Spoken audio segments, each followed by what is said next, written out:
ચાલો વિદ્યાર્થી મિત્રો નમસ્કાર। તો હવે આપણે જે ચોથા ચેપ્ટરની વાત કરતા હતા રાસાયણિક બંધન, તો એની અંદર ચેપ્ટરની અંદર આપણે ગયા લેક્ચરની અંદર વિદ્યાર્થી મિત્રો વાત કરી બંધની ધ્રુવીયતા। ત્યાર પછી આજનો જે આપણો ટોપિક છે મોસ્ટ આઈએમપી। તો મોસ્ટ આઈએમપી ટોપિક છે સંયોજકતા કોષ ઇલેક્ટ્રોન યુગ્મ અપાકર્ષણ, જેને આપણે ટૂંકમાં કહેવું હોય તો VSEPR સિદ્ધાંત। ઇંગ્લિશમાં આપણે એને કહીએ ધ વેલેન્સ એટલે સંયોજકતા, સેલ એટલે કોષ, ઇલેક્ટ્રોન એટલે ઇલેક્ટ્રોન, પેર એટલે યુગ્મ અને અપાકર્ષણ એટલે રિપલ્જન થિયરી। તો વિદ્યાર્થી મિત્રો સંયોજકતા કોષ ઇલેક્ટ્રોન યુગ્મ અપાકર્ષણ સિદ્ધાંતનો આજે આપણે અભ્યાસ કરવાનો છે। તો એની અંદર આપણે આગળ બધાને ખબર જ છે કે લ્યુઇસનો સિદ્ધાંત આપણે ભણી ગયા। તો લ્યુઇસના સિદ્ધાંતની અંદર અણુનો છે એ આકાર સમજાવી શકતું નહોતું। તો કે ભાઈ અગાઉ સમજાવ્યા પ્રમાણે લ્યુઇસ ખ્યાલ અણુનો આકાર સમજાવી શકતો નથી, અને આ સિદ્ધાંત છે સહસંયોજક અણુના આકારનું। તો આવડો આ સિદ્ધાંત છે એ શું કરશે? સહસંયોજક અણુઓના જે આકાર છે તો એ આકાર છે એ નક્કી કરી શકે છે। તો આ સિદ્ધાંતની આપણે વાત કરીએ તો કે સહસંયોજક અણુના આકારનું પ્રાકકથન કરવા માટે આ સરળ પદ્ધતિ પૂરી પાડી છે। તો આ સિદ્ધાંત છે સિજવિક અને પૌલે 1940માં પરમાણુની સંયોજકતા કોષમાંનો ઇલેક્ટ્રોન યુગ્મની પારસ્પરિક ક્રિયાઓ વિશે એક સરળ સિદ્ધાંત પ્રતિપાદિત કર્યો, અને નાયહોલ્મ અને ગિલેસ્પીએ 1957માં તેણે વિકસાવ્યો અને તેને પુનઃવ્યાખ્યાયિત કર્યો। તો વિદ્યાર્થી મિત્રો આપણે જે આ VSEPR સિદ્ધાંતની જે મુખ્ય અભિધારણાઓ છે એ નીચે પ્રમાણે છે। તો આ બધી જ અભિધારણાઓ છે એ આપને આવડવી જોઈએ। તો એ અભિધારણાઓ એક પછી એક આપણે અભિધારણાઓ સમજતા જઈએ, એટલે એના ઉપરથી તમને જે અણુઓ છે તો એ અણુઓના આકારનો પણ ખ્યાલ તમને આવી જશે। હાલ તો પેલું જોઈએ કે ભાઈ અણુનો આકાર મધ્યસ્થ પરમાણુની આસપાસની સંયોજકતા કોષ ઇલેક્ટ્રોન યુગ્મ પછી એ બંધકારક હોય કે અબંધકારકની સંખ્યા પર આધાર રાખે છે। તો વિદ્યાર્થી મિત્રો અણુઓનો આકાર છે એ કોના ઉપર આધાર રાખશે? તો અણુઓનો આકાર છે એ મધ્યસ્થ પરમાણુની આસપાસ સંયોજકતા કોષ ઇલેક્ટ્રોન યુગ્મ પછી બંધકારક હોય તોય ભલે અને અબંધકારકની સંખ્યા પર આધાર રાખે છે। પહેલી અભિધારણા। હાલો બીજી અભિધારણા। તો બીજી અભિધારણાની વાત કરીએ કે સંયોજકતા કોષમાં ઇલેક્ટ્રોન યુગ્મો અપાકર્ષણ કરશે, કારણ કે તેમના ઇલેક્ટ્રોન છે એ વાદળ ઋણ ભારિત હોય છે। તો બધાને ખબર છે કે ભાઈ સંયોજકતા કોષમાં ઇલેક્ટ્રોન છે તો એ ઇલેક્ટ્રોન યુગ્મો અપાકર્ષણ કરશે, કારણ કે તમને ખબર છે સંયોજકતા કોષમાં રહેલા ઇલેક્ટ્રોન છે તો એ ઇલેક્ટ્રોન છે એ કેવા હોય છે? તો ઋણ ભારિત હોય છે। તો એ ઋણ ભારિત હોવાના કારણે ઋણ ભાર વચ્ચે શું થશે? તો એના વચ્ચે અપાકર્ષણ થશે। તો આ જે અપાકર્ષણ થવાના કારણે કેવી રીતે ગોઠવાશે? તો આ મુદ્દો વિદ્યાર્થી મિત્રો ત્રીજી અભિધારણા ખાસ કે આ ઇલેક્ટ્રોન યુગ્મ અવકાશમાં એટલે કે મધ્યસ્થ પરમાણુની બાજુમાં એવી રીતે ગોઠવાશે જેથી અપાકર્ષણ ઓછું થાય। જો ખાસ સમજો, અપાકર્ષણ ઓછું થાય અને આમ તેમની વચ્ચેનું અંતર છે એ શું થશે? તો તેમના વચ્ચેનું અંતર છે એ વધશે। તો આપણે બધાને ખબર છે કે ભાઈ ઇલેક્ટ્રોન વચ્ચેનું અંતર વધારે હોય તો અપાકર્ષણ કેવું થાય? ઓછું। તો એવી રીતે એના સંયોજકતા કોષના ઇલેક્ટ્રોન એવી રીતે વિદ્યાર્થી મિત્રો ગોઠવાશે કે જેનું અંતર વધારે હશે અને અપાકર્ષણ કેવું થશે, ઓછું થશે. ઓકે, સમજાઈ ગયું? હાલો હવે વાત કરીએ સંયોજકતા કોષને કેવી રીતે વર્તુળાકાર લેવામાં આવે છે, જેમાં ઇલેક્ટ્રોન યુગ્મ એકબીજાથી મહત્તમ અંતરે વર્તુળાકાર સપાટી પર સ્થાનીકૃત થાય છે. તો સંયોજકતા કોષને કેવી રીતે લેવામાં આવે? વર્તુળાકાર લેવામાં આવશે અને જેમાં ઇલેક્ટ્રોન યુગ્મ છે એકબીજાથી મહત્તમ અંતરે છે એ વર્તુળાકાર સપાટી પર શું થશે? સ્થાનીકૃત એટલે કે ગોઠવાશે. ઓકે, હાલો ત્યાર પછી બહુબંધને એકલ ઇલેક્ટ્રોન યુગ્મ જેવા ગણવામાં આવે છે. એટલે ઘણી વખત અમુક સંયોજનો અણુઓ હશે એમાં એકલ બંધ બહુબંધ હોય, દ્વિબંધ અને ત્રિબંધ, તો એને કેવા તરીકે સ્વીકારી લેવાનો? એકલ ઇલેક્ટ્રોન યુગ્મ જેવા જ ગણવામાં આવશે. અને બહુબંધના 2 કે 3 ઇલેક્ટ્રોન યુગ્મ એકલ અતિયુગ્મ તરીકે જ શું કરવામાં આવે છે? ગણવામાં આવે છે. ઓકે, હાલો અને ત્યાર પછી કે ભાઈ અણુ જ્યારે 2 કે અથવા વધારે સંસ્પંદન બંધારણ, આપણે હમણાં જોયું ને ઓઝોનનું સંસ્પંદન બંધારણ, તો એ સંસ્પંદન રચના રજૂ કરી શકે છે. ત્યાં પણ શું કરી શકાય? VSEPRનો નમૂનો આવી રીતે કોઈ રચનાને લાગુ પાડી શકાય છે. એટલે જો કોઈ પણ અણુ હોય એના એક કરતાં વધારે સંસ્પંદન બંધારણો હોય તો પણ તેને લાગુ પાડી શકાય. તો વિદ્યાર્થી મિત્રો, આ જે આપણે વાત કરી એ VSEPR સિદ્ધાંત છે. તો તે સિદ્ધાંતની અભિધારણાઓ સમજાવી. હવે એની અંદર એક MCQની અંદર ખાસ કે ઇલેક્ટ્રોન યુગ્મની અપાકર્ષણીય પારસ્પરિક ક્રિયા નીચેના ક્રમમાં ઘટે છે. તો એ નીચેના ક્રમમાં ઘટે છે તો એની પણ આપણે વાત કરી દઈએ. તો એની અંદર આપણે સમજીએ તો આપને બધાને ખબર હોવી જોઈએ કે અબંધકારક યુગ્મ વચ્ચે સૌથી શું થશે? તો સૌથી વધારે અપાકર્ષણ થશે. એના કરતાં ઓછું અબંધકારક યુગ્મ, બંધકારક યુગ્મ વચ્ચે અપાકર્ષણ ઓછું અને એના કરતાં બંધકારક યુગ્મ વચ્ચે અપાકર્ષણ કેવું થશે? ઓછું. આ વસ્તુ હમણાં તમને ઉદાહરણ દ્વારા તમને સમજાવીશ એટલે તમને ખ્યાલ આવી જશે. તો વિદ્યાર્થી મિત્રો, પહેલાં તો ખબર હોવી જોઈએ કે આપણે કોઈ પણ અણુ હોય એના ઇલેક્ટ્રોને છે એ જો બંધ બનાવવાની અંદર ભાગ લીધો હોય તો એને બંધકારક ઇલેક્ટ્રોન કહેવાય, અને જે ઇલેક્ટ્રોને બંધ બનાવવામાં ભાગ ન લીધો હોય એને અબંધકારક યુગ્મ કહેવાય. તો એ પણ આપણે હમણાં ઉદાહરણ દ્વારા સમજીએ એટલે તમને ખબર પડી જાય.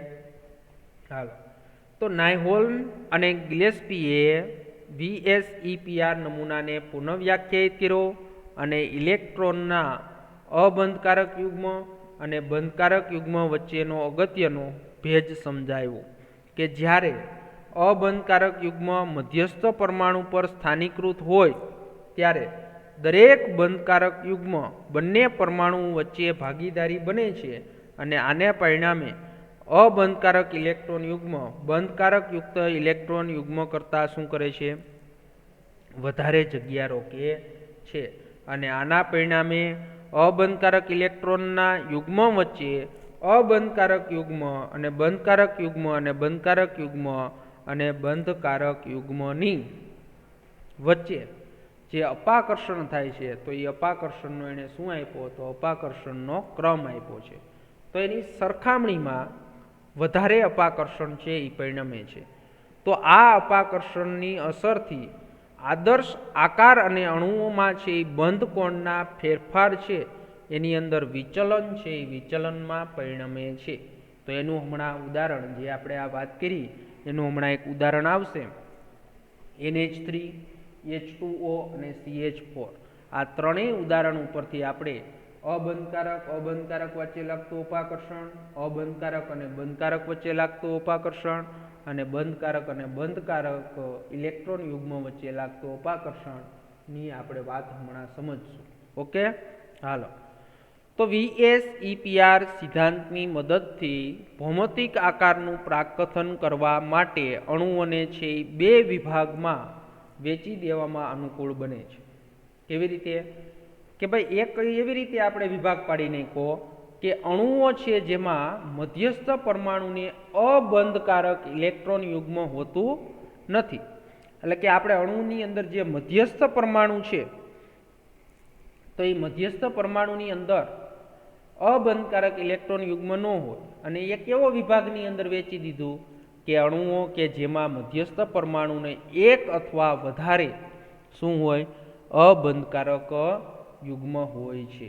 ઓકે, હાલો તો વિદ્યાર્થી મિત્રો કોષ્ટક આપણે આપેલું છે એમાં પણ જોશું મધ્યસ્થ પરમાણુ એની આસપાસ ઇલેક્ટ્રોન યુગ્મ અબંધકારક યુગ્મ સિવાયની ગોઠવણી અને એ બી પ્રકારના કેટલાક અણુઓ અને આયનોની ભૂમિતિ દર્શાવેલી છે અને કોષ્ટક 4.7ની અંદર કેટલાક અણુઓ અને આયનોના આકાર દર્શાવ્યા છે જેમાં મધ્યસ્થ પરમાણુને એક અથવા વધારે અબંધકારક યુગ્મ હોય છે અને કોષ્ટક 4.8ની અંદર અણુઓની ભૂમિતિમાં વિકૃતિ માટેના પણ કારણો દર્શાવેલા છે. તો આપણે એ 3 કોષ્ટક છે એનો અભ્યાસ કરીએ એટલે તમને આખો VSEPR સિદ્ધાંત સમજાઈ જાય. તો એની અંદર કોષ્ટક 4.6માં દર્શાવ્યા પ્રમાણે જો એ એટલે મધ્યસ્થ પરમાણુ તો AB2, AB3, AB4, AB5 અને AB6 સંયોજનમાં ઇલેક્ટ્રોન યુગ્મની ગોઠવણીમાં અને મધ્યસ્થ પરમાણુની આસપાસ બી પરમાણુઓ અનુક્રમે રેખીય રીતે, સમતલીય સમત્રિકોણ રીતે, ચતુષ્ફલકીય ત્રિકોણીય દ્વિપિરામિડલ અને અષ્ટફલકીય રીતે હોય છે.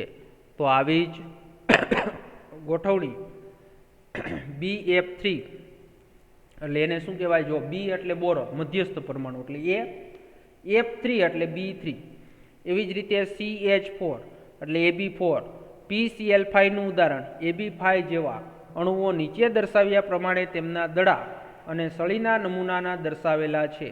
હવે જો પેલું આપ્યું છે આપણે BeCl2 આપ્યું છે. શું આપ્યું છે? BeCl2. હાલો તો એ તમને છે આ બધા ઉદાહરણ જે આપ્યા છે એ હું તમને આકૃતિ દોરી અને સમજાવું એટલે તમને વધારે છે ખ્યાલ આવે. તો એની અંદર તમે જોઈ શકો છો Be એટલે શું થાય? બેરેલિયમ. હાલો Be તો એની અંદર તમને બધાને ખબર છે હાઇડ્રોજન, હિલિયમ, લિથિયમ અને બેરેલિયમ. બેરેલિયમનો પરમાણ્વીય ક્રમાંક 4, પહેલી કક્ષામાં 2 એટલે બીજી કક્ષામાં 2. તો બેરેલિયમની બાહ્યતમ કક્ષાની અંદર 2 ઇલેક્ટ્રોન છે તો એની સાથે Clના 2 અણુ જોડાયેલા છે. તો Clની બાહ્યતમ કક્ષાની અંદર 7 ઇલેક્ટ્રોન એટલે એક એક ઇલેક્ટ્રોનની ભાગીદારી કરી અને સહસંયોજક બંધ આ બનાવ્યો. હવે જો તમને એની અંદર ખબર છે કે બેરેલિયમ પાસે અત્યારે આ જે છે એ બંધકારક ઇલેક્ટ્રોન યુગ્મ છે. અત્યારે આપણે પહેલા વિભાગનો અભ્યાસ કરી રહ્યા છીએ. તો પહેલા વિભાગમાં શું કીધું કે ભાઈ મધ્યસ્થ પરમાણુ છે એની આજુબાજુ અબંધકારક ઇલેક્ટ્રોન યુગ્મની ગેરહાજરી છે. એટલે અહીંયા છે આ ઇલેક્ટ્રોને બંધ બનાવવામાં ભાગ લીધો એટલે એને બંધકારક ઇલેક્ટ્રોન યુગ્મ કહેવાય. તો હવે આ આપણો મધ્યસ્થ પરમાણુ છે તો એની અંદર આપણે ખબર છે કે ભાઈ આપણે બધી જ અભિધારણાઓ છે એ ભણી ગયા. તો એની અંદર આપણે કીધું કે ભાઈ કોના ઉપર આધાર રાખશે? તો કે ભાઈ મધ્યસ્થ પરમાણુ ઉપર આધાર રાખશે. કોઈ પણ અણુનો ભૌમિતિક આકાર મધ્યસ્થ પરમાણુ ઉપર આધાર રાખશે.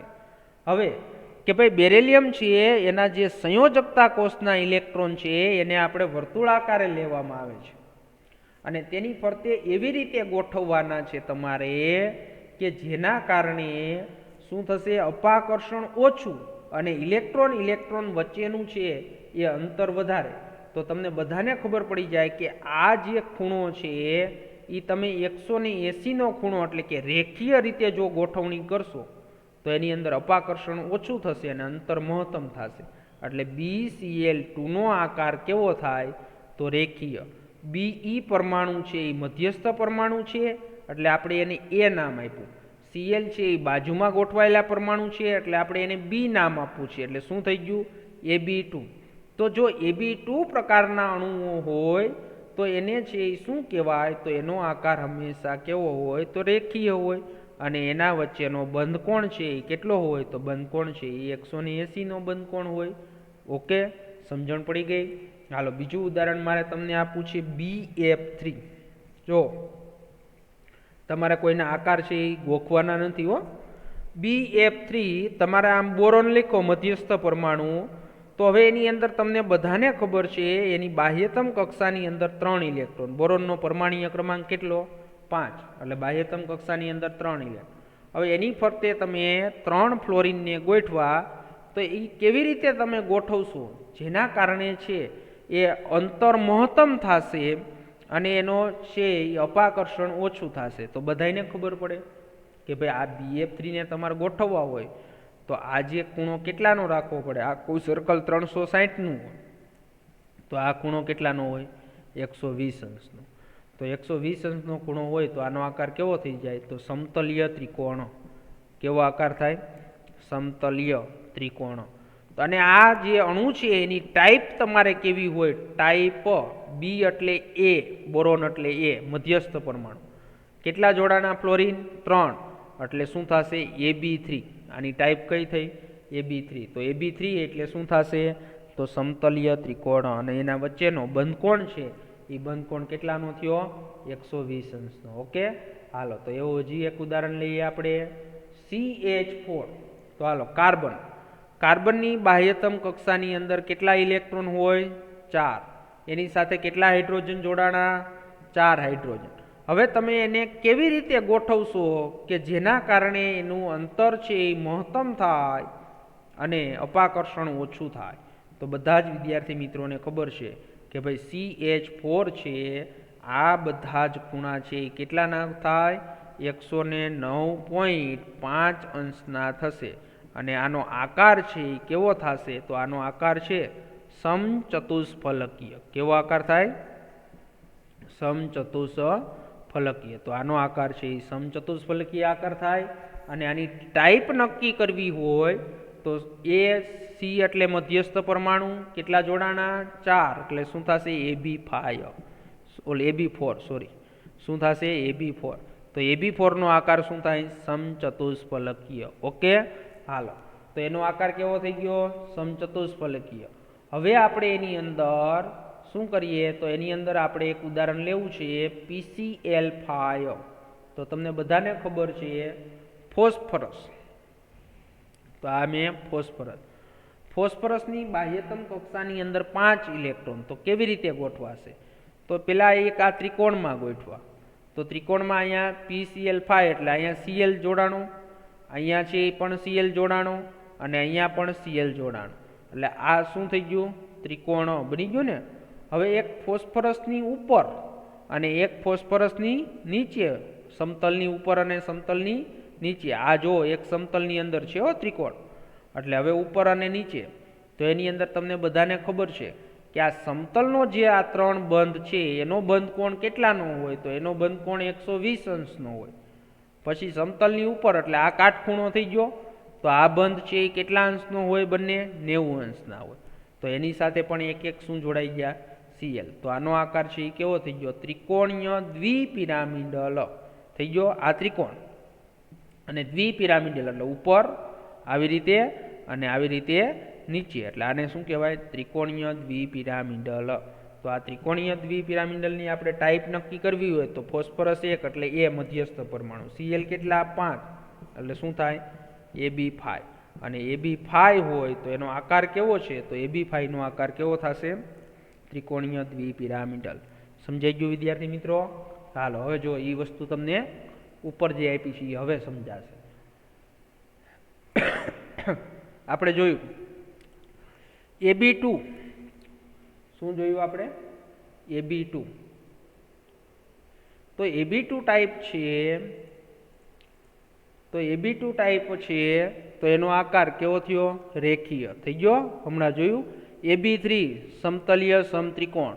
AB4 ચતુષ્ફલકીય. AB5 ત્રિકોણીય દ્વિપિરામિડલ. અને જો એવી જ રીતે AB6 હોય તો એનો આકાર શું થાય? અષ્ટફલકીય.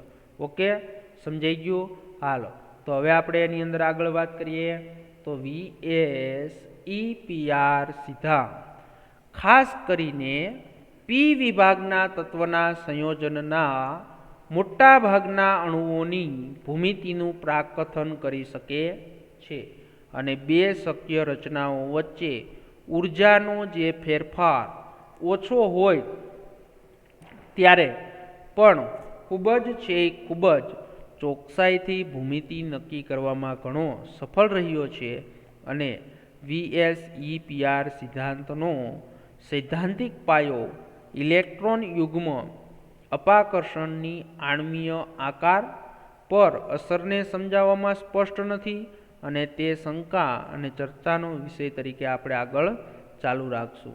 તો VSEPR સિદ્ધાંત ઉપરથી આપણે પી વિભાગના તત્વો છે તો એ પી વિભાગના તત્વોના સંયોજનો છે એના મોટા ભાગના અણુઓનું ભૂમિતિનું આપણે પ્રાકથન કરી શકીએ છીએ અને બે જે શક્ય ઊર્જા રચનાઓ વચ્ચેનો જે ઊર્જાનો ફેરફાર ઓછો હોય ત્યારે પણ આપણે ખૂબ જ ચોકસાઈથી ભૂમિતિ નક્કી કરવામાં ઘણો સફળ રહ્યો છે. પણ VSEPR સિદ્ધાંતનો સૈદ્ધાંતિક પાયો જે છે એ ઇલેક્ટ્રોન યુગ્મ અપાકર્ષણોની આણ્વીય આકાર પર અસરને સમજાવવામાં સ્પષ્ટ નથી. તો એની વાત આપણે આગળ છે એ જેમ જેમ જોતા જશું તેમ તેમ તમને ખ્યાલ છે એ ખ્યાલ આવતો જશે. હવે જો વિદ્યાર્થી મિત્રો, જે આપણે આગળ વાત કરી હતી એ જ બધું કોષ્ટકની અંદર છે તો એ હું સાથે સમજાવતો જાઉં અને તમે જોતા જાઓ.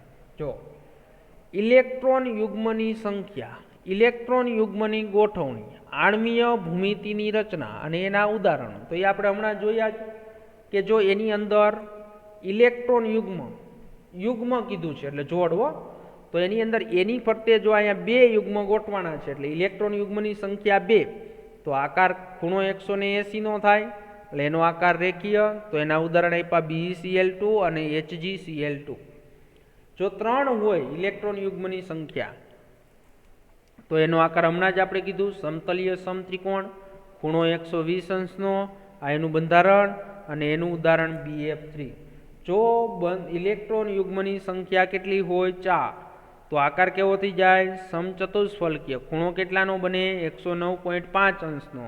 તો એનો આકાર અહીંયા તમને ગોઠવો તો એના ઉદાહરણ શું છે CH4 અને NH4+.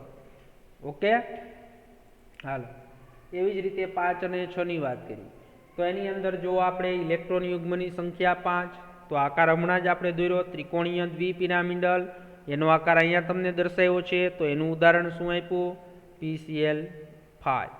હવે જો સલ્ફર તો એની અંદર સલ્ફર છે ઇલેક્ટ્રોન યુગ્મની સંખ્યા 6 તો સલ્ફર હોય એની બાહ્યતમ કક્ષાની અંદર કેટલા ઇલેક્ટ્રોન હોય 6 તો એની અંદર અહીંયા 3 છે એ ગોઠવાશે SF6 એટલે અહીંયા F એટલે આ જે છે એ સમતલની અંદર 4 ગોઠવાના. હવે એક સમતલની ઉપર F ગોઠવાશે અને એક સમતલની નીચે F ગોઠવાશે એટલે આ જે આકાર થઈ ગયો તો આ બધાને આકાર ખબર છે. આ આકાર કેવો આકાર થયો અષ્ટફલકીય, 8 બાજુ તમને જોવા મળશે હીરા જેવો. તો એની અંદર છે આ આકાર છે એ કેવો થઈ ગયો અષ્ટફલકીય. તો આપણે વિદ્યાર્થી મિત્રો પહેલો ભાગ પૂર્ણ કર્યો. કયો પહેલો ભાગ પૂર્ણ કર્યો? તો પહેલો ભાગ એ આપણે પૂર્ણ કર્યો કે જેની અંદર અબંધકારક ઇલેક્ટ્રોન યુગ્મની હાજરી નહોતી. હવે આપણે બીજા ભાગની અંદર જોશું તો એની અંદર શું થશે અબંધકારક ઇલેક્ટ્રોન યુગ્મની હાજરી હશે.